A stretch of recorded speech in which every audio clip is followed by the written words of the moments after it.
சார்பாகவும் இயேசுவின் நாமத்தினாலே உங்களை வாழ்த்தி வரவேற்பதில் மகிழ்ச்சி அடைகிறேன். கர்த்தர் உங்களோடு இருப்பாராக. தேவனுடைய நாமம் மகிமைப்படுவதாக.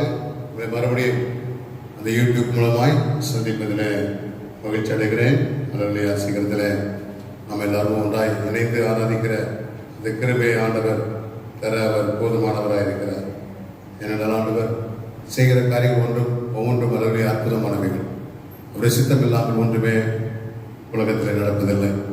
ஆகவே அந்த நேரங்களிலே நாம் எல்லாரும் சேர்ந்து ஆராதிக்க, சபைகளை திறந்து இந்திய தேசம் முழுவதும் இருக்கிற எல்லா ஜனங்களையும் ஆராதிக்க, உலக தேசத்தில் எல்லா மக்களும் ஆண்டவரை சேர்ந்து ஆராதிக்கிற அந்த கிருபையும் பலனையும் வல்லமை தர அவர் போதுமானதாக இருக்கிறார். ஒரு வசனத்தை நாம் வாசிக்கலாம். அல்லது ரோமருக்கு எழுதின நிருபம், அல்லது அப்போஸ்தலனாகிய பவுல், உங்களுக்கு தெரிந்ததான வேத பகுதி தான்.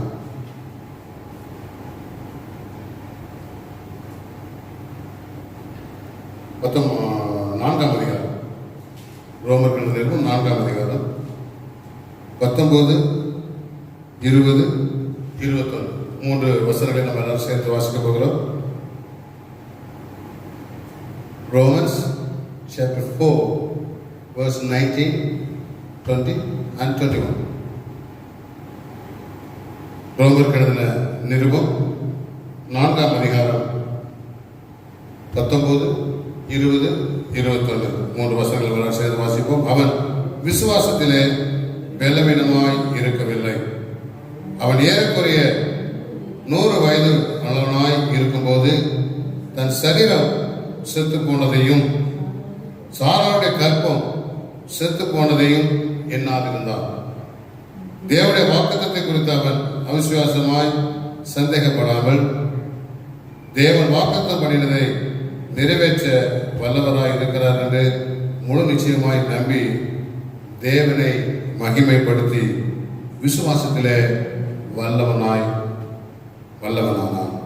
கண்களை போடுவோம். அந்த வேத பகுதி மேல இந்த கருத்தை வைத்து நாம் ஜெபிப்போம். கர்த்தர் நம்மோட பேசக்கூடியாய் தேவன் வாக்குத்தத்தம் பண்ணினதை நிறைவேற்ற வல்லவராய் இருக்கிறார் என்று முழு நிச்சயமாய் நம்பி தேவனை மகிமைப்படுத்தி விசுவாசத்திலே வல்லவனாய் மாறினார். நாம் இந்த காலவேளையில விசுவாசத்திலே பலன் உள்ளவர்களாய் மாற தேவன் உதவி செய்வார். நம்முடைய சோர்வுகள், நம்முடைய அசதிகள் எல்லாவற்றிலும் ஆண்டுடைய கிருபை தன்னுடைய கண்களை மூடுவோம். பரலோக பிதாவே, உடைய குமார இயேசுவின் நாமத்தாலே மறுபடியும் சம்பந்தமாக வருகிறோம்ப்பா. வாசிக்கப்பட்ட வேத பகுதியை அன்றைய இறக்கமுள்ள கரத்தில் நாங்கள் அர்ப்பணிக்கிறோம். அன்று மிகவும் இறக்கமுள்ள தேவனப்பா, மனமறுப்புள்ள தேவனாக இருக்கிற ஸ்தோத்திரம்.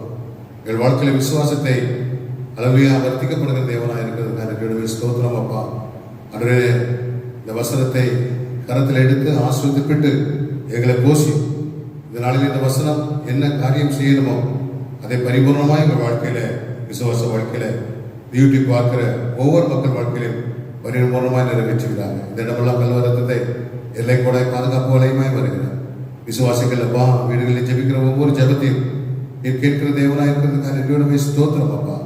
அதுவே எல்லா பயத்தையும் மாற்றி போடும், எல்லா கலக்கத்தையும் மாற்றும், பொருளாதாரங்கள் எல்லாவற்றையும் உடைய வல்லமை கருத்தில் ஒப்பு கொடுக்கிறோம். ஆசீர்வதியும் அதுவே நீர் பெருநாங்கள் சொல்லணும். எல்லா துதிக்கு என்ன மகிமை ஒருவருக்கே நாங்கள் ஏறெடுக்கிறோம். இயேசு கிறிஸ்துவின் வழங்குகிறோம் எங்கள் ஜீவன நல்ல பரமபிதாவே. ஆமென். வாசிப்போம். சத்தமாக எல்லாம் வாசிக்க பார்ப்போம். 19 20 21. அவன் விசுவாசத்திலே பலவீனமாய் இருக்கவில்லை. அவன் ஏறக்குறைய 100 வயதுள்ளவனாய் இருக்கும்போது தன் சரீரம் செத்து போனதையும் சாராருடைய கற்பம் செத்து போனதையும் எண்ணாதிருந்தான். தேவனுடைய வாக்குத்தத்தங்களை குறித்து அவன் அவிசுவாசமாய் சந்தேகப்படாமல் தேவன் வாக்கு பண்ணினதை நிறைவேற்ற வல்லவராய் இருக்கிறார் என்று முழு நிச்சயமாய் நம்பி தேவனை மகிமைப்படுத்தி விசுவாசத்தில் வல்லவனானான். அல்லேலூயா. இந்த காலவெளியில் நாம் விசுவாசத்திலே வல்லவர்களாய் மாற தேவன் நமக்கு உதவி செய்வார். அல்லேலூயா.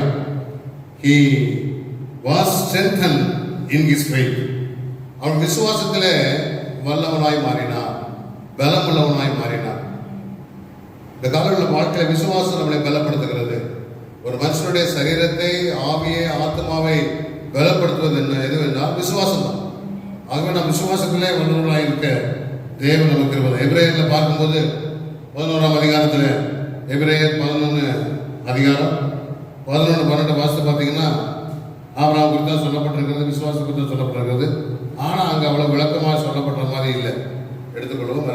ஹீப்ரூ சாப்டர் 11, எபிரேயர் 11ஆம் அதிகாரம் 11, 12 வாசிக்கும் போது வாசிப்போமா?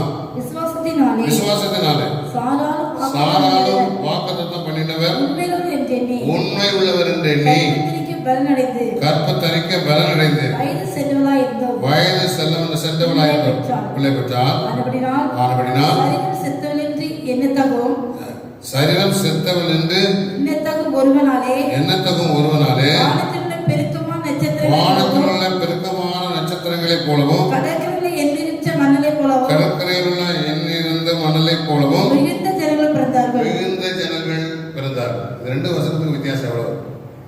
இதில் கொஞ்சம் சாதாரணமாக சொல்லப்பட்டிருக்கிறது, இங்கே கொஞ்சம் விளக்கமாக சொல்லப்பட்டிருக்கிறது. வசனத்தை நம்ம வாசிக்கும் போது மிகவும் பொறுமையாய் தெளிவாய் வாசிக்கும் போது அது புரியும். அநேக பொத்து வாக்கியங்கள் அதுக்கு இருக்கும். வேதாந்தத்தில் பழைய ஏற்பாட்டில் ஒன்று சொல்லியிருக்காங்கன்னா புதிய ஏற்பாட்டில் சொல்லியிருப்பாங்க, புதிய ஏற்பாட்டில் ஒன்று சொல்லியிருந்தாங்கன்னா அது பழைய ஏற்பாட்டில் சொல்லியிருப்பாங்க. ஆகவே பரிசுத்த வேதாந்தத்தை நாம் படிக்கும்போது பயத்தோடும் நடுக்கத்தோடும் அதை நாம் படிக்க வேண்டும். ஆகவே தான் வேதவசனம் சொல்கிறது, என் வசனத்துக்கு நடுக்கிறவரையே நோக்கி பார்க்கணும்.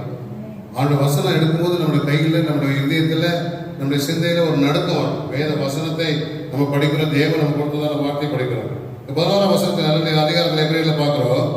விசுவாசத்தினாலே சாராளும் வாக்குத்தத்தம் பண்ணினவர் உண்மை உள்ளவர் என்று எண்ணி கற்பத்தரிக்க பலனடைந்து வயது சென்றவனாக இருந்தும் பிள்ளை பெற்றார். ஆனபடியால் சரீரம் செத்தவன் என்று எண்ணத்தகும் ஒருவனாலே, சரீரம் செத்தவன் என்று எண்ணத்தகும் ஒருவனாலே. ஆனா இங்கே ரோமர் 4 என்ன சொல்லப்பட்டிருக்கிறது? ரோமர் 4 நம்ம பார்ப்போம் என்றால் என்ன சொல்லியிருக்கிறது? 19ஆம் வசனம், அவன் விசுவாசத்தினாலே பலவீனமாய் இருக்கவில்லை. ஆனால் விசுவாசம் பலவீனமாய் இல்லை. அவன் ஏறக்குறைய 100 வயதுள்ளவனாய் இருக்கும்போது தன் சரீரம் செத்து போனதையும் சாராளுடைய கற்பம் செத்து போனதையும் எண்ணாதிருந்தான். இங்கே 11ஆம் அதிகாரத்தில் எபிரேயர்ல சொல்லப்பட்டிருக்கிறது, ஆனபடியால் சரீரம் செத்தவன் என்று எண்ணத்தகும் ஒருவனாலே. சரீரம் செத்ததை எண்ணினான் என்று எண்ணத்தகும் ஒருவனாலே என்று சொல்லப்பட்டிருக்கிறது. ஆனால் இங்கே என்ன சொல்லியிருக்கிறது என்றால், கற்பம் செத்து போனதையும் வளர்லையா 100 வயதுள்ளவனாக இருக்கும் போது தன் சரீரம் செத்து போனதையும் சாராளுடைய கற்பம் செத்து போனதையும் எண்ணாதிருந்தான்.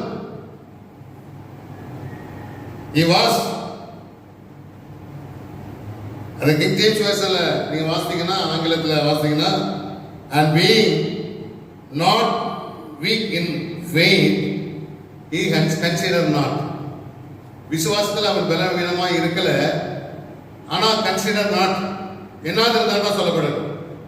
கிங் ஜேம்ஸ் வெர்ஷன் தான் ஆதியிலே ஹல்லேலூயா இங்கிலீஷ்ல மொழிபெயர்க்கப்பட்டது 16ஆம் நூற்றாண்டிலே. 1650-60 போனதான நாட்களிலே மொழிபெயர்க்கப்பட்டதான மொழிபெயர்ப்பு தான் கிங் ஜேம்ஸ் KJV. அதில் சொல்லப்பட்டிருக்கிற காரியம் என்னவென்றால், என்னாதிருந்தான் என்பதுதான் சொல்லப்பட்டிருக்கு. ஆகவே அதை வைத்து தான் ஹல்லேலூயா பவுல் ஹல்லேலூயா எழுதுறதை வைத்து ஹல்லேலூயா அந்த மொழிபெயர்ப்பை வைத்து அவர்கள் எழுதியிருக்கிறார்கள் என்னாதிருந்தான். ஆனால் இப்போ லேட்டஸ்டாக ஸ்டாண்டர்ட் வெர்ஷன் என்கிறதான மொழிபெயர்ப்பு வருகிறது. அந்த மொழிபெயர்ப்பில் நம்ம வாசித்து பார்க்கும்போது அந்த மொழிபெயர்ப்பில் என்ன சொல்லியிருக்கிறது என்றால் மிக அற்புதமாக சொல்லப்பட்டிருக்கு. மிகவும் அற்புதமாக ஸ்டாண்டர்ட் வெர்ஷன் நீங்க வாசித்து பார்ப்பீங்களா? ரொம்ப he considered but he did not weak in the faith. He considered அப்படின்னா எண்ணினான். ஆனால் தமிழ் வேத மொழிபெயர்ப்பில் எண்ணாதிருந்தான் தான் சொல்லப்படுறது. ஆங்கிலத்திலும் கிங் ஜேம்ஸ் வெர்ஷன்ல KJV அந்த மொழிபெயர்ப்பிலும் எண்ணாதிருந்தான் என்பதுதான் சொல்லப்பட்டிருக்கிறது. ஆனால் லேட்டஸ்டாக ரீசெண்டாக மொழிபெயர்ப்பு வந்ததான அந்த காரியத்திலே எண்ணினான், he considered. But he did not weak at the faith. விசுவாசத்துல அவன் பலவீனமாய் இருக்கல.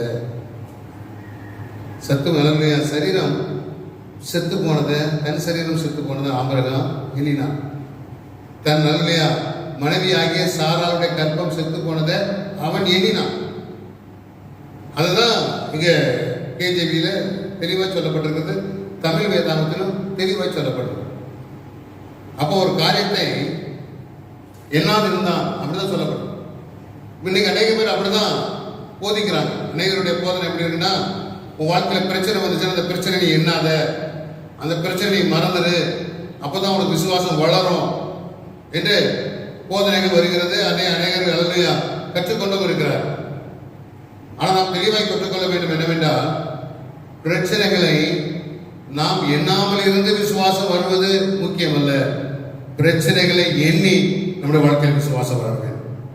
இந்த கொரோனாவை மறந்துடு, கொரோனா இல்லை அப்படிங்கிறதான பொய்யான ஒரு மாயான தோற்றத்தை உண்டாக்குறதான அந்த சூழ்நிலையை நம்ம உருவாக்காதபடி கொரோனா இருக்கிறது. ராமேஸ்வரமா சொல்லுங்க, கொரோனாங்கிற பிரச்சனை இந்த உலகத்துல இருக்கிறது. ஆனாலும் அந்த பிரச்சனை விடுவிக்கிற தேவன் நம்ம கூட இருக்கிறார். அந்த விசுவாசம் வாழ்க்கையில வளர வேண்டும். இவன் வாழ்க்கையில சரீரம் செத்து போனதை என்னால் இருந்தான் என்றுதான் இங்க வேத வசனம் சொல்கிறது. ரோமரிலே தமிழ் மொழிபெயர்ப்பிலே கிங் ஜேம்ஸ் வெர்ஷன்லயும் 1650 ஆண்டுகளில் எழுதப்பட்டதான அந்த மொழிபெயர்ப்பில் அது சொல்லப்பட்டிருக்கிறது. ஆனால் சமீபத்தில் மொழிபெயர்ப்பு என்ன சொல்கிறது என்றால், அவன் எண்ணினான் என்று சொல்கிறது. he consider not அப்படின்னா என்னால் இருந்தான், கன்சிடர் அப்படின்னா எண்ணினான். ஆகவே நம்முடைய வாழ்க்கையில பிரச்சனைகளை நாம் எண்ணும் போதுதான் நம்முடைய வாழ்க்கையில விசுவாசத்தை வளர வைக்க தேவன் நமக்கு உதவி செய்ய போதுமானவராக இருக்கிறார். மறைஞ்சிரு, கடன் பிரச்சனை இருக்கா அதை மறந்துடு, வியாதி இருக்கா அதை மறந்துடு, அதை எண்ணாத, உனக்கு இருக்கிற வியாதியை எண்ணாத. ஆனால் எப்படி விசுவாசம் வளரும்? வாழ்க்கையில இந்த எண்ணத்தை கொண்டு வரும்போது மட்டும்தான், பிரச்சனைகள் வாழ்க்கையில ஃபேஸ் பண்ணும்போது மட்டும்தான் நமக்குள்ள விசுவாசத்தை கர்த்தர் பரிசிக்க பண்ணுகிறார். அல்லேலூயா. அதை வேர் ஊன்ற பண்ணுகிற தேவன், அல்லேலூயா, அதை துளிர்க்க பண்ணுகிற தேவனாக இருக்கிற இந்த நாட்களிலே, அல்லேலூயா, கடைசி நாட்கள் வந்திருக்க நாம் அவருடைய வருகைக்கு சமீபமாக வந்திருக்க நம்ம வாழ்க்கையில விசுவாசத்துல நாம் பலனுள்ளவர்களாய் காணப்பட வேண்டும். ஆபிரகாம் விசுவாசத்திலே வல்லமை உள்ளவனாய் காணப்பட்டான். ஆகவே நம்ம வாழ்க்கையில அதை அறிந்து கொள்ள வேண்டும். ஆகவேதான் வேதத்தை படிக்கும் போது அநேக மொழிபெயர்ப்புகளை வச்சிருக்கணும். ஒரே புத்தகத்தை மட்டும் வச்சுட்டு படிச்சுட்டு இருக்க கூட. கேஜேபி என்ன சொல்லுது, ஸ்டாண்டர்ட் என்ன சொல்லுது, வெர்ஷன் என்ன சொல்லுது, new king James version, NKJV என்ன சொல்லுது, ஆம்ப்ளிஃபை விரிவாக்க வேதாகமம் என்ன சொல்லுகிறது என்பதை நாம் அல்லேலூயா பரவலாக ஆராய்ந்து படிக்கும் போது மட்டுமே இந்த வேதத்தினுடைய சத்திய உண்மையான சத்தியத்தை நாம் அறிந்து கொள்ள முடியும். ஆகவே தான் நம்மளை கர்த்தர் அந்த உண்மையான சத்தியத்தில் வளரும்படியாய் கர்த்தர் நம்மளை அழைத்திருக்க. விசுவாசித்தா ஒரு ஆமச்சத்தமா சொல்லுங்க பார்ப்போம். அல்லேலூயா. ஆபிரகாம் தன்னுடைய பிரச்சனையை எண்ணினான் என்பதுதான் சரியான காரியமாக இணக்கப்படுகிறது. உங்களுக்கு எப்படி படுகிறது? அதை நீங்க ஆதியாகமத்தில் எடுத்து படிச்சீங்கன்னா உங்களுக்கு தெரியும். ஆதியாகமத்தை நீங்கள் திருப்புவீர்கள் என்றால் 17ஆம் அதிகாரம், ஆதியாகமம் 17ஆம் அதிகாரம், ஒரு வேத புத்தகத்தை திருப்புவீர்கள் என்றால் 15ஆம் வசனத்தை வாசிங்க. 15. பின்னும் தேவன் ஆபிரகாமை நோக்கி உன் மனைவி சாராயை சாராய் என்று அழையாதிருப்பாயாக. சாராள் என்பது அவனுக்கு பேராயிருக்கும். நான் அவளை ஆசீர்வதித்து அவளாலே உனக்கு ஒரு குமாரனையும் தருவேன். அவள் ஜாதிகளுக்கு தாயாகவும் அவளாலே ஜாதிகளின் ராஜாக்கள் உண்டாகவும் அவளை ஆசீர்வதிப்பேன் என்றார். அதான் முக்கியம், நல்லா கவனிங்க. 17. அப்பொழுது ஆபிரகாம் முகங்குப்புறம் விழுந்து நகைத்து 100 வயதானவனுக்கு பிள்ளை பிறக்குமோ, 80 வயதான சாராள் பெருவளை என்று இருதயத்திலே சொல்லிக்கொண்டு இஸ்மவேல் உமக்கு முன்பாக விளைப்பானாக என்று ஆபிரகாம் தேவனிடத்தில் வேண்டாம். ஆபிரகாமுக்கு நகைப்பு வந்துடுச்சு, சிரிப்பு வந்துடுச்சு. அப்ப இதை பார்க்கும்போது அவன் என்ன நினைக்கிறான், எண்ணினான். தன் சரீரம் செத்து போனதை, தன் சாராளுடைய மனைவியை சாராளுடைய கற்பம் செத்து போனதை எண்ணிதான் அவன் நகைக்கிறான். முகக்குப்புறம் விழுந்து சிரிக்கிறான், விழுந்து விழுந்து சிரிக்கிறான், குழுந்து குழுந்து சிரிக்கிறான். ஆகவே அங்கே அப்போஸ்தலனாகிய பவுல் ரோமர்ல எழுதப்பட்ட பார்க்கும்போது எண்ணாதிருந்தான் என்று சொல்லப்பட்டிருக்கிறது. ஆனால் ஆபிரகாம் அல்லேலூயா அவனுடைய சரித்திரத்தை நம்ம வாசித்து பார்க்கும்போது அவன் எண்ணினான். ஒரு ஆமேசமா சொல்லுங்க. ஆகவே நம்ம வாழ்க்கையில் வருகிற பிரச்சனைகளை நாம் எண்ணுகிற மக்களாய் காணப்பட வேண்டும். ஆமே, இதை மறந்து அப்படி நம்ம அல்லேலூயா ஒரு மயக்கத்துல காணப்படக்கூடாது. சில ஆளுகள் ஆலயத்துக்குள்ள வரும்போது அப்படி ஒரு மயக்கத்துல இருப்பான், விசுவாசத்துல பயங்கரமா தொடர மாதிரி இருப்பான்.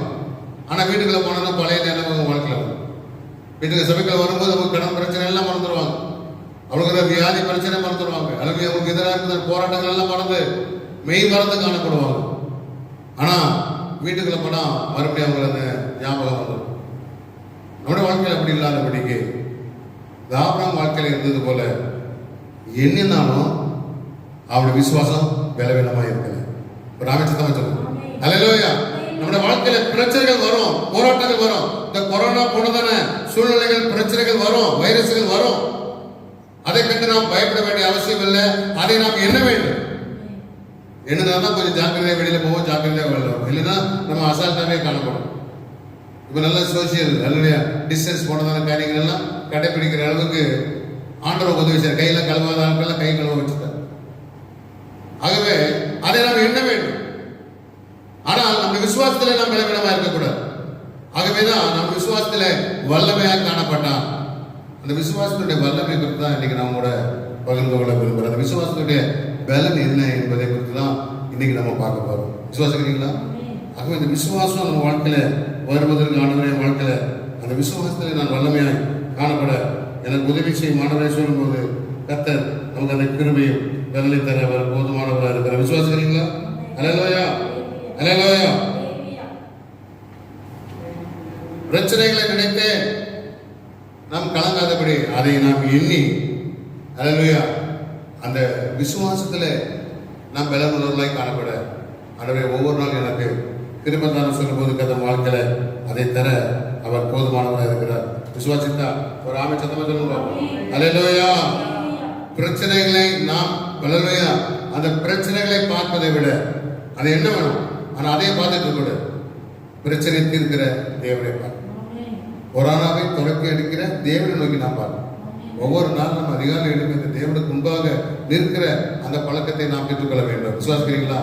ஆகவே இந்த ஆபிரகாம் ஒவ்வொரு நாள் அவருக்கு முன்பாக நிற்கிற அந்த பழக்கத்தை காட்டுவாங்க. ஆகவே சரி, நமக்கு தெரியும் 100 வயசு ஆச்சு, 90 வயசு ஆச்சு, குழந்தை பெற்றிருக்க முடியாது. மருத்துவ ரீதியாகவும் அறிவியல் ரீதியாகவும் எந்த ரீதியாகவும் அதுக்கு சான்ஸே கிடையாது. ஆனால் அதை செய்ய வல்லவர் ஒருவர் இருக்கிறார். விசுவாசிக்கிறீங்களா? இந்த வார்த்தையை கேட்டுக்கொண்டிருக்கிற அருமையான தேவ பிள்ளையை வாழ்க்கையிலே குழந்தை பாக்கியம் இல்லாதபடி அநேக ஆண்டுகளாக நீ அளவை கலங்கி கொண்டிருக்கலாம். ஆனா அது நினை, அல்லேலூயா, உன்னால் முடியாது, என்னுடைய பலத்தால் அது சாதிக்க முடியாத ஒரு சூழ்நிலை என்பதை நீ முதலாவது அதை எண்ணி அதை தீர்க்க வல்லவரை நோக்கி பார்ப்பாய் என்றால் உன் விசுவாசம் பெறப்படும். இந்த நாளிலே இந்த செய்தியை கேட்டுக்கொண்டிருக்கிற உன்னுடைய வாழ்க்கையில கர்த்தர் அற்புதம் செய்ய அவர் போதுமானவர். பலத்தினாலும் அல்ல, பராக்கிரமத்தினாலும் அல்ல, என்னுடைய ஆவினாலே எல்லாம் ஆகும் என்று சொன்னது போல ஆண்டவர் நமக்கு அந்த வல்லமையை தர அவர் போதுமானவராக இருக்கிறார். மறுபடியும் ரோமர் 4ஆம் அதிகாரம் 18ஆம் வசனத்தை நான் வாசிக்கும் போது வல்லமையா உன் சந்ததி 18 உன் சந்ததி இவ்வளவாய் இருக்கும் என்று சொல்லப்பட்டபடியே தான் அநேக ஜாதிகளுக்கு தகப்பனாக நம்புகிறதுக்கு ஏதுவில்லாதிருந்தும் அதை நம்பிக்கையோடு விசுவாசித்தார். சந்ததி ஆபிரகாம் சந்ததி இவ்வளவாய் இருக்கும். அதே போல இன்னைக்கு ஒன்னோட ஆர்டர் பேசுற ஒரு சந்ததி இவ்வளவாய் நன்மை ஆஸ்வதிப்பேன். எனக்கு குழந்தை இல்லையே, என் வாழ்க்கையில அந்த நம்பிக்கையை அற்றுப்போய் நான் இருக்கிறேன்னு இன்னைக்கு உன் நம்பிக்கையை கர்த்தர் பலப்படுத்த அவர் போதுமானவராக இருக்க. விசுவாசிக்கிறீங்களா? எத்தனை அமைச்சர் ஆயத்தமா இருக்கு. ஆண்டவரே என் வாழ்க்கையில அந்த பலத்தை கிருபையும் தாறுமாறு சொல்லும் போது கர்த்தரை தர அவர் போதுமானவராக இருக்கிறார். அல்லேலூயா, அல்லேலூயா. ஆண்டவரே இந்த பிரச்சனையிலிருந்து என்னை விடுதலையாக்கப்பா, இந்த பிரச்சனையிலிருந்து எனக்கு அல்லேலூயா நம்பிக்கை தாறுமானவரே சொல்லும் போது கர்த்தர் உங்களுக்கு அந்த நம்பிக்கை தர அவர் போதுமானவராக இருக்கிறார். நீங்கள் பிரச்சனையை பார்க்க வேண்டும். ஆனால் அந்த பிரச்சனையை பார்ப்பதை விட அந்த பிரச்சனையை தீர்க்கிற அல்லேலூயா. கர்த்தருடைய வார்த்தையை இருக்கிற அந்த வல்லமையை நாம் அனுபவிக்கிறவர்களாக இருக்க தேவன் நமக்கு போதுமானவராக இருக்க விசுவாசிக்கிறீங்களா? அல்லேலூயா. தேவனுடைய ஒரு மனுஷன் வந்து ஒரு பிரச்சனையை பார்க்கணும், அதே போல ஆண்டுடைய வார்த்தையும் ஒப்பிட்டு பார்க்கணும். பிரச்சனையை ஒரு பக்கம் ஒப்பிட்டு பார்க்கணும், அளவு வைத்து ஆண்டுடைய வார்த்தையை வைத்து ஒப்பிட்டு பார்க்கும்போது பிரச்சனை விட ஆண்டுடைய வார்த்தை பெரியது. விசுவாசிக்கிறீங்களா? அதை தான் அவன் நம்பினான். ஒரு சந்ததி இவ்வளவா இருக்கும் என்கிற அந்த வார்த்தை தான் அவன் நம்பி விசுவாசத்தில் அவன் பலப்பட்டான். சரியா செத்து போச்சு. சாராவுடைய கற்பம் செத்து போச்சு. ஆனா கர்த்தருடைய வார்த்தை சொல்கிறது உடைய சந்ததி இவ்வளவா இருக்கும். கடற்கரை மணலத்திரையாய் ஒரு சந்ததியை நான் பெருக பண்ணுவேன். வானத்து நட்சத்திரங்களை என்ன கூடுமானால் எண்ணிப்பார் உன் சந்ததி அந்த அளவுக்கு. ஆனால் கர்த்தருடைய வார்த்தை அற்புதமான வார்த்தை. விசுவாசிக்கிறீங்களா? அவர் வார்த்தை நேற்றும் இன்று மாறாத வார்த்தை. வானமும் பூமியும் ஒழிந்து போகும், ஆனால் அவருடைய வார்த்தையில் ஒரு பாயில ஒழிந்து போவதே. கர்த்தர் ஒரு வார்த்தை நமக்கு சொல்லி இருப்பார் என்றால், கர்த்தர் ஒரு வார்த்தையில் அழகையா நம்மளை பலப்படுத்தி இருப்பார் என்றால், அந்த பலன் தான் விசுவாசத்தை நம்மளை பலப்படுத்துகிற ஒரு வல்லமல்ல காரியமா இருக்கு. விசுவாசிக்கிறீங்களா? அல்லேலூயா. ஆகவே அந்த விசுவாசத்தை பலவீனப்படுத்துகிற அவிசுவாசம் நம்ம வாழ்க்கையில வராதபடி பாதுகாத்துக் கொள்ள தேவன் நமக்கு கிருபை தருவாராக. 20 வசனத்தை வாசிப்போம். 20 4 ரோமர் 4:20. ரோமர் எழுதின நிருபம் 4 அதிகாரம் 20 வசனம். தேவனுடைய வாக்குத்தத்தத்தை குறித்து அவன் அவிசுவாசமாய் சந்தேகப்படாமல். ஒரு ஆவிசுவாசம் இருக்கு. விசுவாசம் வரும்போது சில நேரங்கள் அவிசுவாசமும் வரும். அவிசுவாசத்தை கொண்டாடுறதுக்கு நிறைய பேர் சொல்லுவாங்க, அப்பா ஆபிரகாம் கொஞ்சம் கண்ணாடியில போய் உன் முகத்தை பாருப்பா, உன் சந்ததி இவ்வளவா இருக்குன்னு சொல்லி ஆண்டவர் சொல்லி இருக்கிறார். உன் வயது என்னன்னு பார், உன் முகம் எப்படி இருக்கு பார், உன் முடியை பார், உன் தோட்டத்தை பார், உன் முகத்துல இருக்கிற சுருக்கத்தை பார், உன் மனைவியுடைய முகத்தை கொஞ்சம் பாருப்பா. 19 வயசு இல்ல, அவ 90 வயசு. She is not 90. அவள் வளர்மை 19 அல்ல, அவள் 90 வயது. அது என்பதப்பா ராமச்சந்திரமா சொல்லுங்க. அப்படிப்பட்டதான சாத்தான் அப்படிப்பட்டதான ஆட்களை வைத்து நம்மளை அதைரியப்படுத்துவோம், அவிசுவாசத்துல கொண்டு போவோம். இந்த கொரோனாவை பார்ப்போம், எவ்வளவு வல்லமா இருக்கிறதுக்கு, எவ்வளவு சுத்தி இருக்கு, ஐயோ ரொம்ப பயங்கரமா இருக்குது அப்படின்னு சொல்லி நம்ம வாழ்க்கையில இருக்கிற அந்த விசுவாசத்தை, கர்த்தருடைய வார்த்தையை நம்புகிற அந்த விசுவாசத்தை கெடுப்பதற்கு அவிசுவாசத்தை கொண்டு வர பிசாசு எத்தனிக்கிறான். நீ பார்க்க வேண்டியது அந்த கொரோனாவை அல்ல, இதை நாமே சொல்றீங்க, அந்த கொரோனாவை துரத்துக்கிற ஆண்டுடைய வல்லமையை தோக்கிப்பார். விசுவாசிங்களா? ஒன்றும் இல்லாம போயிடும், எல்லாம் மக்கி போயிடும், மண்ணோட மண்ணா அந்த கொரோனா மக்கி போயிடும், இருக்கிற இடமே தெரியாம போயிடும். ஆகவே நல்ல உன் இருதயம் கலங்காது இருப்பதாக, நீ பயப்படாதே, கலங்காதே, திகையாதே. நான் உன் தேவன், நான் பயப்படுத்துவதற்கு சகாயம் பண்ணுவேன், என் நீதியில் வலதுகரத்தில் நான் உன்னை தாங்குவேன். ஆகவே அவிசுவாசங்கிறதான வார்த்தை உன் வாழ்க்கையில் வராதபடி பாதுகாத்துக் கொள்ள தேவன் நமக்கு உதவி செய்வாராக. அல்லேலூயா.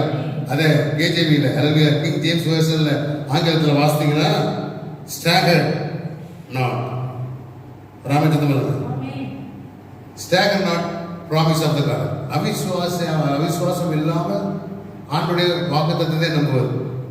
ஸ்டாகர், STAGGARD, ஸ்டாகர். ஸ்டாகர் என்றால் அல்லேலூயா, அதுக்கு என்ன அர்த்தம்னா தள்ளாடுகிறது. ஸ்டாகர் என்ன அர்த்தம்? தள்ளாடுறது.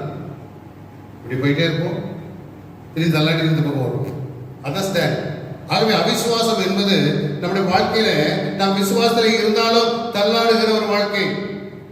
ஒரு குடிகாரனை போல, அவனுக்கு தெரியாது, அதுக்கு இன்னொரு வார்த்தை சொல்லுகிறது, to move from side to side. இப்படியே நடந்துட்டு இருப்பான் குடிகாரன், திடீர்னு பார்த்தா அந்த பக்கம் வந்துடும், எந்த பக்கம் போறானே தெரியாது. இதுதான் ஸ்டாகர்னா, இதுதான் தள்ளாடுவது, இதுதான் அவிசுவாசம் வருவது.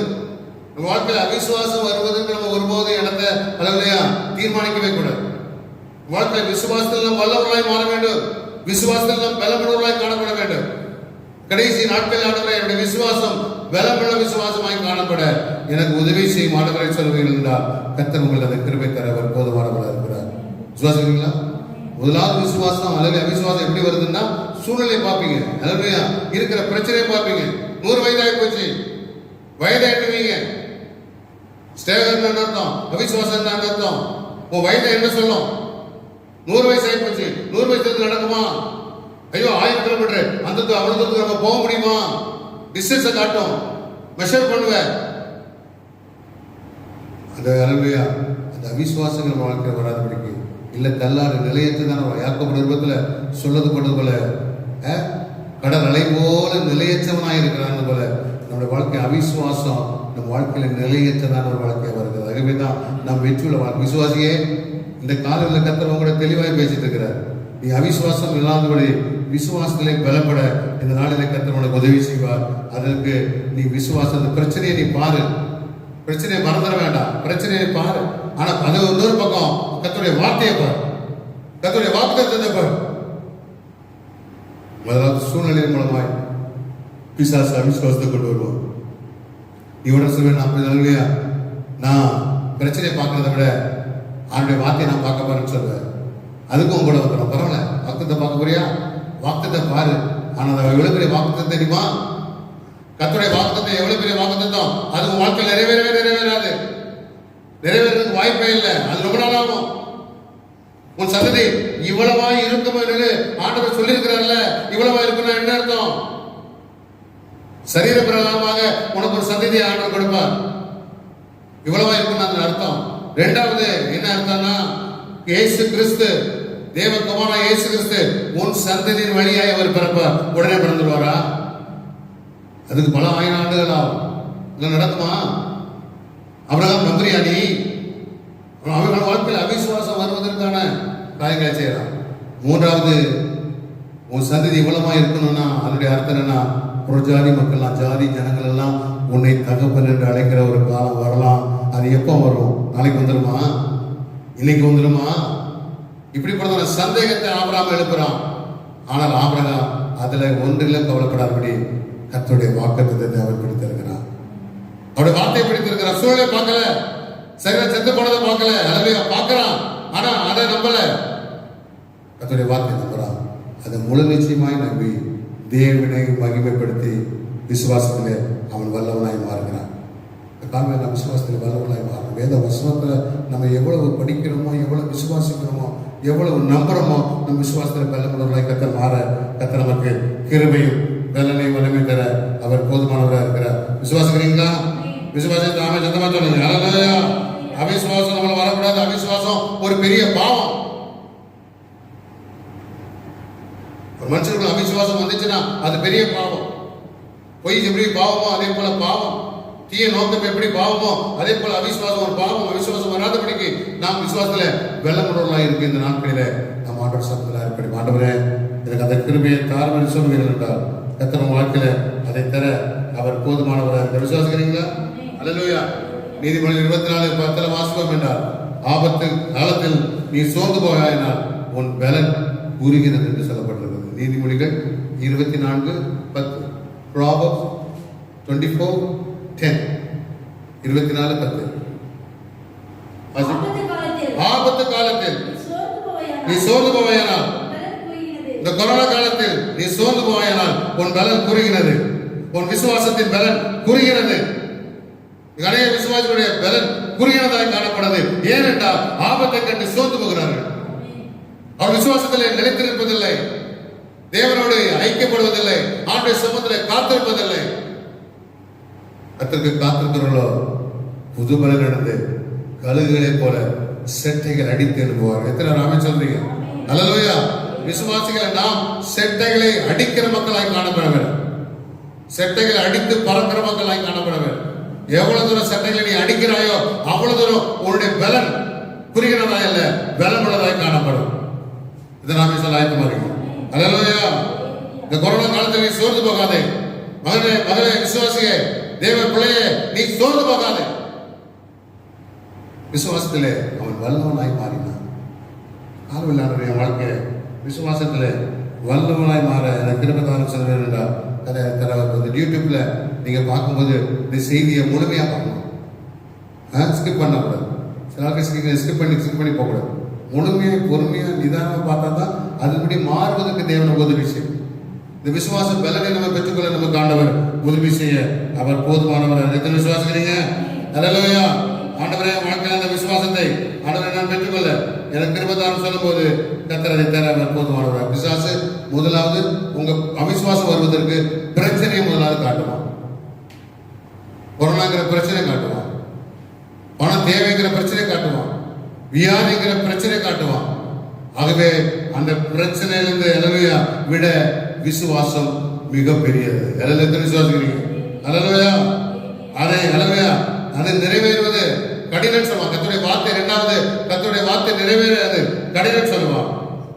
ஆனா அல்லேலூயா அது வாழ்க்கையில பரிசுத்தம் இல்லை, வாழ்க்கையில் உண்மை இல்லை, இப்படி அந்த வாழ்க்கையில வாக்குத்தத்தை நிறைவேறும் சொல்லி பிசாசை சந்தேகப்படுத்துவான். அல்லேலூயா.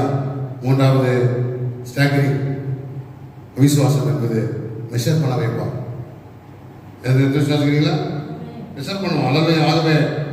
ஆகவே எஸ்டிமேட் பண்ணுவோம்.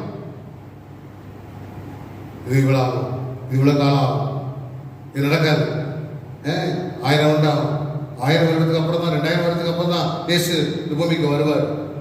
அது வரைக்கும் அல்லேலூயா அந்த வாக்குத்தத்தை நிறைவேறுமா நிறைவேறாது என்று அநேக சந்தேகங்கள் எழுப்புவான். ஆகவே இந்த ஸ்டாகரிங் எங்கிறதான அல்லேலூயா அந்த சந்தேகம், அவிசுவாசம், அந்த தள்ளாடுகிற அல்லேலூயா நிலையற்ற அந்த வாழ்க்கை வராதபடி பாதுகாத்துக் கொள்ள தேவன் நமக்கு கிருபை தருவார். விசுவாசிக்கிறீங்களா?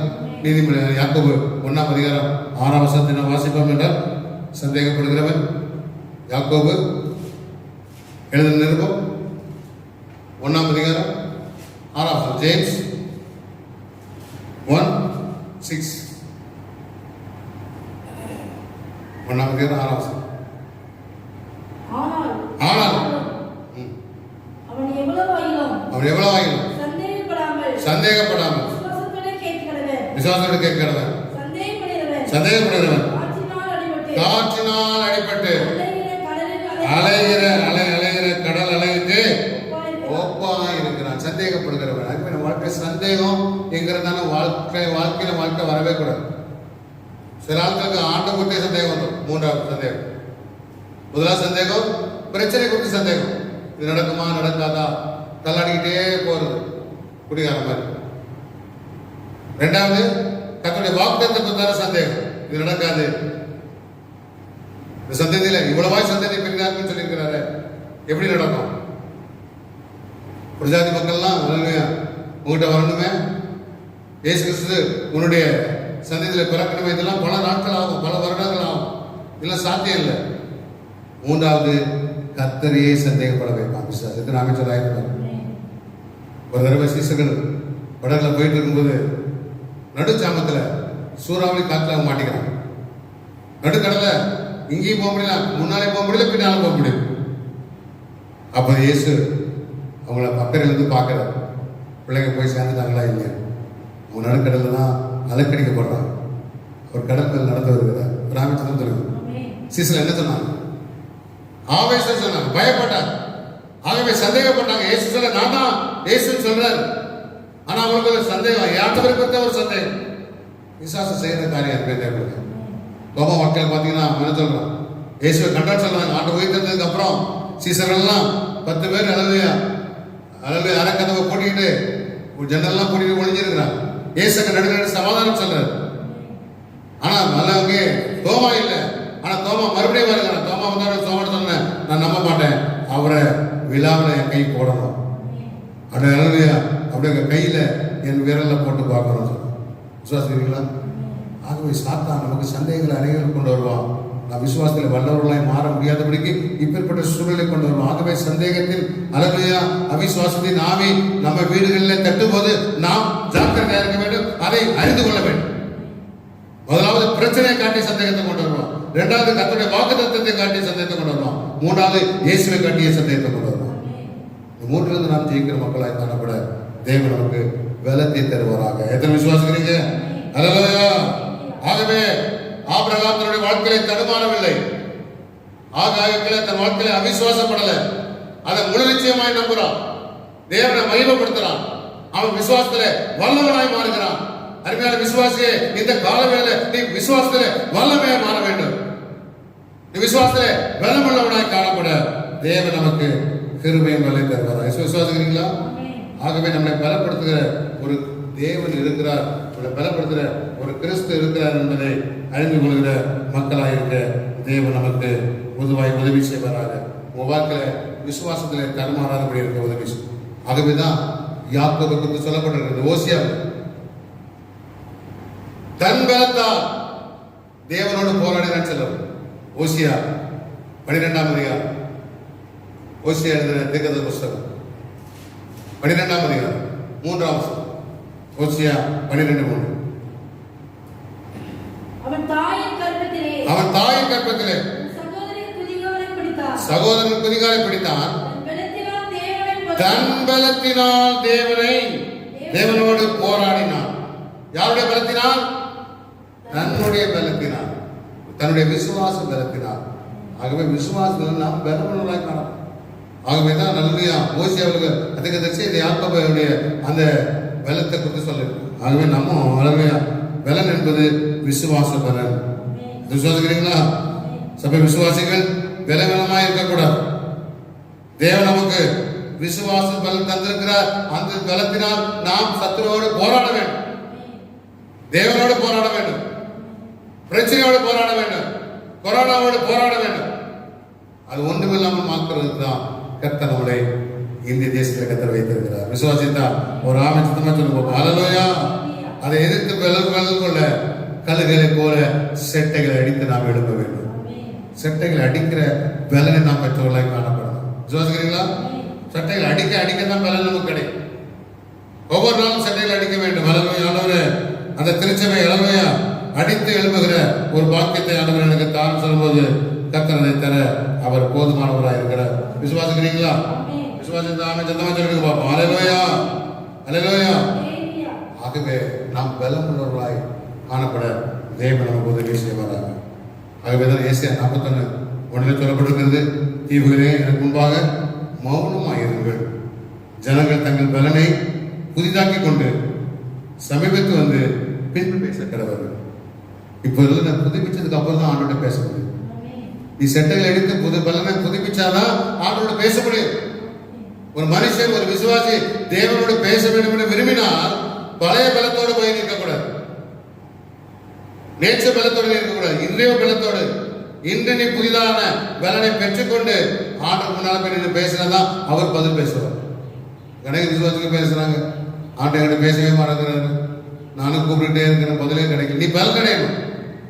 கழுகளை போல சட்டைகள் அடித்து எழுப்புகிற திருச்சபையே, நீ சட்டைகள் எடுத்து எழுப்புகிற பலனை பெற்றுக் கொள்ள வேண்டும். ஆபிரகாம் விசுவாசத்திலே பலமுள்ளவனாய் காணப்பட்டான். விசுவாசத்திலே வல்லமுள்ளவனாய் காணப்பட்டான். தேவனை மகிமைப்படுத்தினான். நம் ஆண்டவரை மகிமைப்படுத்துகிற மக்களாய் காணப்பட இந்த நாட்களில் தேவன் நமக்கு கிருபையும் பலனை வலிமை தர அவர் போதுமானவராக இருக்கிறார். விசுவாசிக்கிறீங்களா? இதுவரைக்கும் உனக்கு ஆண்டவருடைய பேசி பலன் கிடைக்கல, அல்லது பதில் கிடைக்கலன்னா இன்றைக்கே ஆண்டுடைய சமூகத்தில் காத்திருந்து புது பலனை பெற்றுக்கொண்டு சட்டைகளை அடித்து புது பலனை பெற்றுக்கொண்டு அப்புறம் நீ ஆண்டவரத்தில் போய் பேசுவா என்றால் கர்த்தர் உன்னோட பேசுவார். விசுவாசிக்கிறீங்களா? அல்லேலூயா. ஆகவே அப்பேற்பட்ட கிருபை எனக்கு தாரமானவை சொல்லும்போது கர்த்தர் அதை தர அவர் போதுமான. விசுவாசிக்கிறீங்களா? சிலர் பலவீனமானவனாக இருக்கிறார். பலவீனமான ஆட்களை அமிலேக்கியனாகி சத்துரு வெட்டி போடுவோம். இஸ்ரவேல் ஜனங்கள் வனாந்தரத்தில் வந்துட்டு இருக்கிறாங்க. அமிலேக்கியன் என்ன பண்றான்? முன்னால வேகமா நடந்து பலத்தோடு நடக்கிற ஆட்களை விட்டுட்டான். யார் பின்னால வருவா? பலவீனமான ஆட்கள் தான் மெதுவாக நடந்து வருவாங்க. நீங்க 2 பேர் 3 பேர் போங்க, பலவீனமான நடக்கிறாங்க பாருங்க, ஆட்டோமேட்டிக்கா ஸ்டெப்பு குறைஞ்சி பின்னால வர ஆரம்பிச்சிருவாங்க. அவங்க பலவீனமான ஆட்கள், விசுவாசத்துல பலவீனமான ஆட்கள். அவர்களை என்ன பண்ணிட்டான்? அமலேக்கன் வெட்டிட்டான். ஆகவே நம்ம பலவீனமான ஆட்களா இருக்கக்கூடாது, பலமுள்ள ஆளா இருக்கும். பலன சத்துருவை வெட்டி போட்டுருவோம். சபைக்கு வரும்போது நம்ம முன்னால வந்து உட்கார ஆளா இருக்கணும், லேட்டா வர ஆளா இருக்கக்கூடாது, பின்னால வர ஆளுக்குன்னா பலவீனமான ஆட்கள். விசுவாசத்துல பலவீனமான ஆட்கள் தான் பின்னால வருவாங்க. ஆகவே நம்ம விசுவாசத்துல முன்னேறி செல்கிற மக்களா இருக்க ஆண்டவரே எனக்கு கிருபை தர சொல்லும்போது கர்த்தர் அதை தர அவர் போதுமா. பாளையத்திற்கு பின்னாலே வர்ற ஆட்கள் பலவீனமான ஆட்கள், சபைக்கு பின்னாலே வர்ற ஆட்கள் பலவீனமான ஆட்கள். ஆகவே இன்னைக்கு ஒரு நல்ல ஒரு தீர்மானம் எடுங்க. ஆண்டவரே, சபை ஊழியத்துக்கு அடுத்த காரியங்களில் நான் முன்னாலே நிற்க எனக்கு கிருபை பலமுள்ள ஒரு விசுவாசியாய் என்னை மாற்ற எனக்கு கிருபை தர சொல்லும்போது கர்த்தர் அதை தர போதுமானவராக இருக்கிறார். விசுவாசிக்கிறீங்களா? ஞாயிற்றுக்கிழமை கால ஆனா செட்டை அடிச்சு எழுப்ப ஆரம்பிச்சிடணும். ஞாயிற்றுக்கிழமை வந்து என்ன பண்ணணும்? செட்டைகள் அடித்து எழுப்பணும். அந்த செட்டைகள் அடித்தே பிள்ளைகளையும் அடித்து எழுப்பணும். கம்போச்சு அடிக்கக்கூடாது, பெறப்படுத்தக்கூடாது. செட்டைகளை வச்சு எழுப்புன்னு சொன்னா அது எழும்ப ஆரம்பிச்சிடும். எத்தனை ஆரம்பிச்சாலும் ஆயுதம். அல்லேலூயா. ஆண்டவர் அப்பேற்பட்ட வேலனை கிருபை எனக்கு தாரமான சொல்லுகிறார். கர்த்தர் வாழ்க்கையில அதை தர அவர் போதுமானவராக இருக்கிறார். விசுவாசிக்கிறீங்களா? புதிதாக்கி கொண்டு ஆண்டவரை பேச இருக்கிறது தான் ஆண்டவர் அதை தர அவர் போதுமானவராக இருக்கிறார். சரி, இந்த பலன் எப்படி நமக்கு கிடைக்கும்? எங்கே சோர்ஸ் இருக்கு? அந்த பலனை பெற்றுக் கொடுக்குது. ஒரே ஒரு வசனத்தை மட்டும் வாசித்து நான் முடிக்க விரும்புகிறேன். சங்கீதம் 27 1ஆம் வசனத்தை வாசிப்போம் என்றால் Psalm 27 verse 1. 27 சங்கீதம். கர்த்தர் என் வெளிச்சமும் என் ரட்சிப்புமானவர், யாருக்கு பயப்படுவேன்? கர்த்தர் என் ஜீவனின் பலனானவர், யாருக்கு அஞ்சு? ஒரு ஆமிச்சத்தில் கர்த்தர் ஒருவரே என் ஜீவனின் பலனானவர். ஆண்டவர் தான் உனக்கு பலன். ஆண்டவர் உங்ககிட்ட இருந்தார்னா உன் வாழ்க்கையில விசுவாசத்துல நீ வல்லமையாய் பலமுள்ளால காணப்படலாம். பலவீனமான அல்ல, பலமுள்ளாலாய் காணப்படும். ஆபிரகாம் விசுவாசத்துல வல்லவனாய் மாறினான். நாம் சரீரத்தில் மட்டுமல்ல ஆவியிலும் பலமுள்ளவர்களாய் காணப்பட தேவன் நமக்கு உதவி. விசுவாசிக்கிறது. The Lord is my strength. The Lord is my stronghold.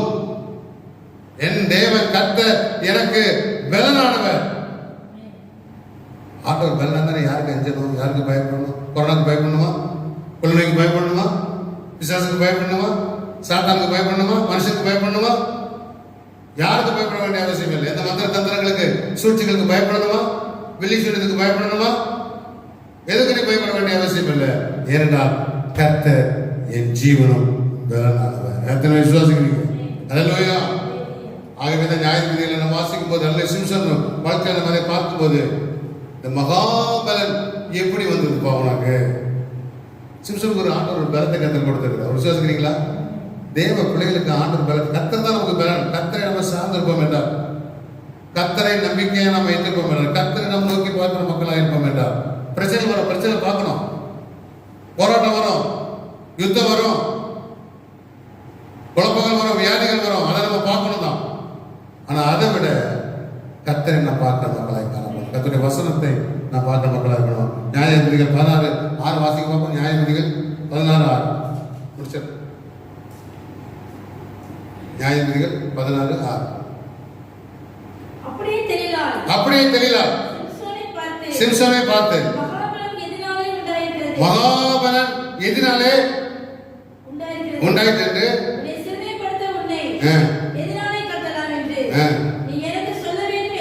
மகாபலன் எப்படி பாவனுக்கு இருக்கு. இதெல்லாம் சொல்லுங்க. மகாபலன் எதுனா அவன் நசரேய விரதம் இருந்தான், பிரதிஷ்ட விரதம் இருந்தான். நமக்கு பலன் எல்லாம் இருக்குன்னா ஒரு பிரதிஷ்டையான ஒரு வாழ்க்கை. வாழ்க்கை இப்படிதான் இருக்கணும். என் நடையில, என் உடையில எல்லாம் வச்சுருக்க ஒரு பிரதிஷ்டை. ஒரு விசுவாசி என்றால் ஒரு பிரதிஷ்டையான ஒரு வாழ்க்கை வாழும்போது, அதுல ஒரு தீர்மானத்தோட வாழ்க்கை வாழும்போது, அதுல ஒரு அர்ப்பணிப்பான ஒரு வாழ்க்கை வாழும்போது, உன் பேச்சில, உன் நடக்கையில எல்லாவற்றிலுமே ஒரு பிரதிஷ்டையான ஒரு வாழ்க்கை வாழ உன்னை ஒப்பு கொடுக்கும்போது உண்மையாகவே கர்த்தர் அல்லேலூயா உனக்கு விசுவாசத்துடைய பலனை தர அவர் போதுமானவராக இருக்கிறார். நம்புறீங்களா? விசுவாசிக்கிறீங்களா? கர்த்தர் பலப்படுத்துவாரா? கண்டிப்பா உங்களை பலப்படுத்துவார். அல்லேலூயா. நம்ம எல்லாம் எழுந்து நிற்போம். ஆண்டு சமுத்திரம் எழுந்து ஆண்டு கர்த்தர் முழுவதுமாக ஏற்படுத்தி நாம் ஜெபிக்க போகிறோம். Praise the Lord. அல்லேலூயா. ஒரு பல்லவி பாடும்போது நான் விசுவாசிப்போரேன், என்னை படைத்திட்டேன் அவர் கரத்தில். நான் விசுவாசிப்போரேன், என்னை படைத்திட்டேன் அவர் கரத்தில். முடிவு வரை என்னை நடத்திடுவார், மோட்சம் வரை ரட்சிப்பாரே. முடிவு வரை என்னை நடத்திடுவார், மோட்சம்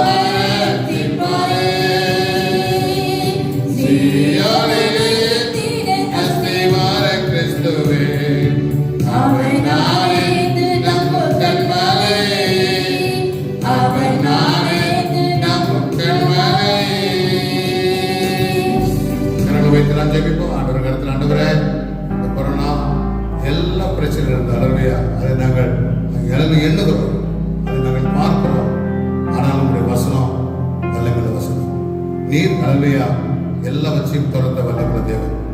அல்லையா ஆபிரகாம் விசுவாசித்தது போல நாங்களும் விசுவாசத்திலே வல்லவர்களாய் மாற இதனால் நம்முடைய பலத்தை அளவில்லாமல் தருவீர். அகல வாய் தந்து அந்த சமத்தில் ஒப்புக் கொடுப்போம். உங்களுக்கு நான் ஜெபிக்க விரும்புகிறேன். குழந்தை பாக்கியம் இல்லாத மக்களுக்கு எத்தனை குழந்தையை கட்டளையிட அவர் போதுமானவராக இருக்கிறார். வியாதியோடு இருக்கிற மக்களுக்கு, வியாதியில் பிரச்சனை இருக்கிற போதுமானவர். கடன் பிரச்சனை இருக்கிற மக்களுக்கு இந்த நாளிலே எல்லாம் கடன் பிரச்சனை தான். கத்தர் போதுமானவராக இருக்கிறார். அல்லையா வானத்தை திறந்து இடங்கொள்ளா போகப்பட்ட உங்களை ஆசீர்வதி பேசுவதான தேவன். பரலோக பிதாவே, உடைய குமாரனாகிய இயேசுவின் நாமத்தினாலே உடைய சமூகத்தில் நாங்கள் வருகிறோம்ப்பா. நீ நல்லவர், வல்லவர், அற்புதமான தேவன்.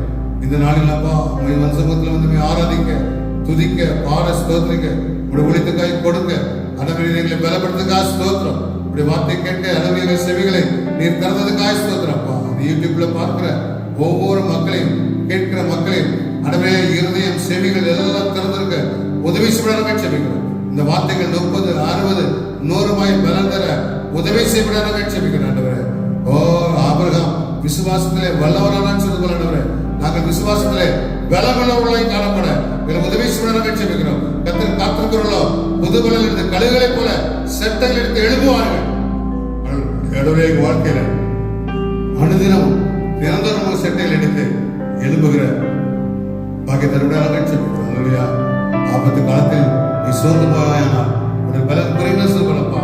ஆண்டவரே, இந்த கொரோனாவுக்கு சோர்ந்து போகாதபடி ஆண்டவரே உங்களுடைய பலத்தா அதை எதிர்த்து போராடி துரத்தி அடிக்க ஆண்டவரே இந்தியாவை விட்டு அகற்ற நீங்கள் திரும்பத்தருடைய செபிக்கிறோம். தேசத்து மக்கள் எல்லாரையும் பாதுகாப்பு, விசுவாசிகள் ஒவ்வொருவரையும் இரத்த கோட்டைகளை மறைந்து பாதுகாப்புகள். அல்லையா குழந்தை பாக்கியம் இல்லாத பிள்ளைகளுக்காக ஜெபிக்கிறேன். எப்பொழுதே அவருடைய அற்பத்தின் வல்லமை இறங்கி வருவதாக. ஓ ஆபிரகாம் அல்லையா வாழ்க்கையில அல்லையா சூழ்நிலைகள் அல்லையா சாதமாய் இல்லை, அல்லையா ஏதுவாய் இல்லை ஆண்டவரே, அதை அவன் எண்ணினான். ஆனால் நம்முடைய வார்த்தை உன் சந்ததி இவ்வளவாய் இருக்கும் என்று சொன்னது போல அன்றைய அந்த வார்த்தையை நம்பி விசுவாசத்திலே அவன் வல்லவனாய் மாறினான் என்று நாங்கள் வைத்து வாசிக்கிறோம். குழந்தை இல்லாத பாக்கியம் இல்லாத பிள்ளைகளுக்கு இப்பொழுதே கற்பத்தை நீர் தொடுபடியாக செபிக்கிறோம். ஆளுநர் சாராளின் கற்பத்தை தொட்டவர், அண்ணாளின் கற்பத்தை தொட்டவர், அப்பா ராகேலின் கல்வியா கற்பத்தை தொட்டவர். அடவருடைய பிள்ளையுடைய கற்பத்தை தொட்டு இப்பொழுதே உடைய அற்புத வல்லமை இறங்கி வருவதா. பிள்ளையுடைய பொருளாதாரத்துக்காக செபிக்கிறேன். எல்லா கடன் பிரச்சனை இயேசுவின் நாமத்தினால அகற்றப்படுவதாக. எனவே வாழாக்காமல் தலையாக்குவேன், உனக்கெல்லாம் மேலாக்க சொல்லிடுறப்பா. வியாதியில கஷ்டப்படுற பிள்ளைகளுக்காக ஜெபிக்கிறேன். ஹாஸ்பிட்டல் இருக்கிற மக்களுக்காக ஜெபிக்கிறேன். ஒரு ஆத்மத்தின் கரம் இப்பொழுதே தொட்டு சுகமாக்கிவினார். சுகத்தை பெற்றுக்கொள், ஓ சுகத்தை பெற்றுக்கொள். இயேசுவின் நாமத்தினால உடைய வல்லமை அனுமையா இறங்கி கிரியை செய்ய இதை பலப்படுத்த பாதுகாக்கணும். எல்லாம் சந்தி வாரம் பொழுதும் எங்களை வழி நடக்கும். எல்லா ஊழியர்களும் கணக்கூட இருக்கட்டும். எல்லா துதி கன மகிமை ஒருவருக்கே நாங்களே இருக்கிறோம். மீட்பரே இயேசு கிறிஸ்துவின் மூலம் கேட்கிறோம் எங்கள் ஜீவனில் நல்ல பராமரிப்பதாக. ஆமென். என் ஆத்துமாவே கர்த்தரை ஸ்தோத்திரி, என் முழு உள்ளமையோடு பரிசுத்த நாமத்தை சொல். என் ஆத்துமாவே கர்த்தரை ஸ்தோத்திரி, கர்த்தர் செய்த சகல உபகாரம் வருவாதே. ஆமென். ஆசீர்வாதத்தை சுக்கிரபி பிதாவாகிய தேவனின் அன்பும் பரிசுத்தாவின் அன்பின் சந்தோஷமும் சமாதானம் இன்று நம் அனைவரோடும் சகல பரிசுத்தவான்களோடும் கர்த்தர் வருகை இருப்பதாக. ஆமென். ஆமென். God bless you. கர்த்தர் உங்களோடு இருப்பாராக.